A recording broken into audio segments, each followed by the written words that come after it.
Két évvel ezelőtt megalapítottam a Magyar Zsidó Szabadságharcosokért Emlékbizottság Egyesületet, melynek az volt az alapköve, vagy az indító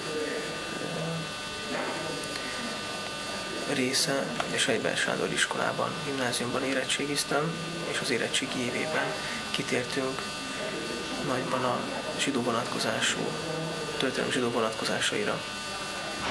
És akkor szembesültem először azzal, hogy 1848-ban is részt vettek zsidók, saját maguk arányához képest jóval nagyobb számban, lélekszámban, több mint 20 000 voltak, több mint 10 zsidó zászlóalj alakult, és ennek következtében arra gondoltam, hogy igenis meg kell tudniuk a zsidó, illetve egyaránt a nem zsidó fiataloknak és nem fiataloknak azt, hogy részt vettek zsidók a harcokban.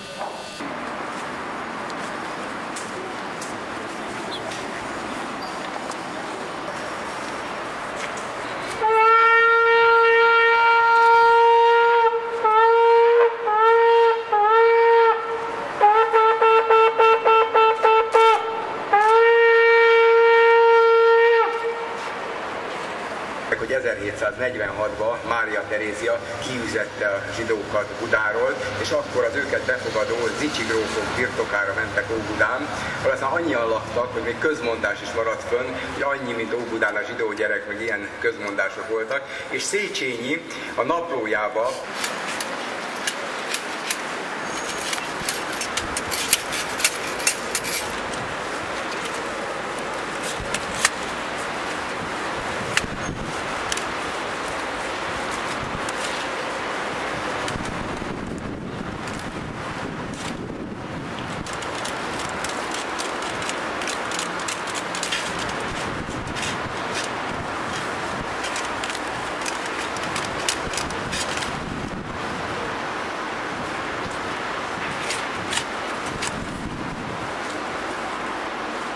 Nagyon örülök tényleg szívből az elmúlt hosszú hetek és nehéz napok szervezői munkája után, hogy végre sikerült megvalósítani az egyik olyan álmomat az Egyesület megalapítása után, hogy igenis egy igazi színvonalas, azon nem egy színvonalas megemlékezést tudtunk és tudunk tartani a 160. évforduló, kerekévforduló keretén belül.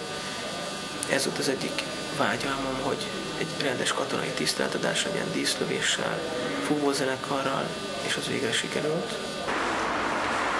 Közel is ezt felkészülni.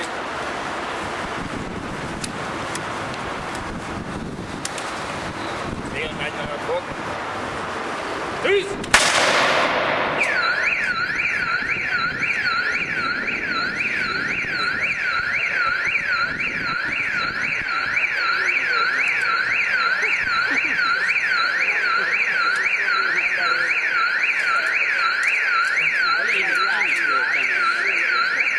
Egyesület elnökét és Felvállal Péter urat, Magyar Zsidó Hitközsület Szövetségének elnökét kérdezik el a szót.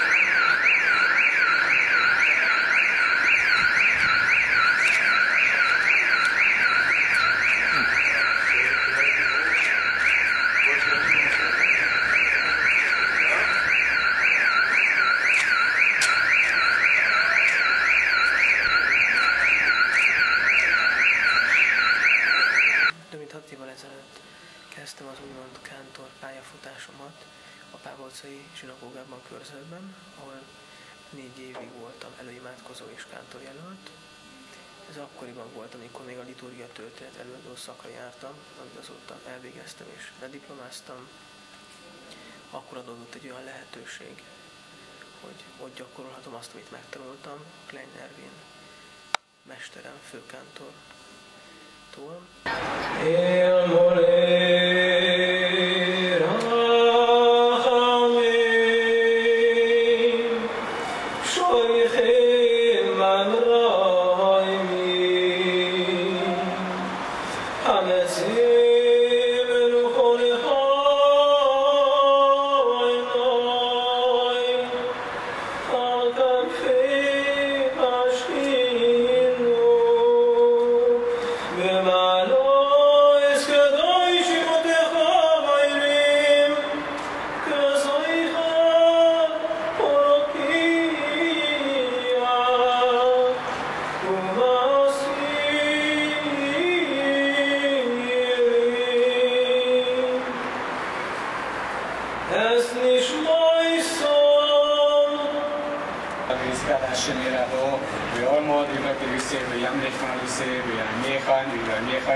Amen.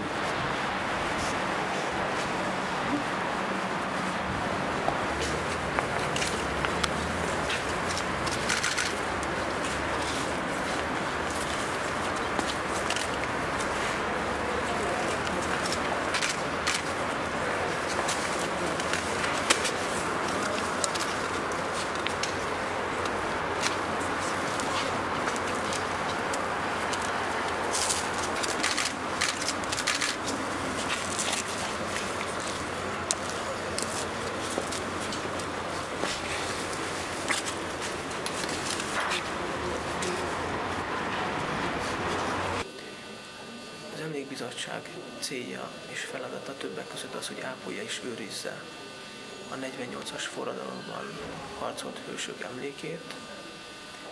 Benne foglaltatik az Egyesület alapszabályában 1956-os forradalom zsidó hőseinek emléke ápolása, illetve Magyarországról elszámozott zsidó hősök, akik Izrael államáért harcoltak.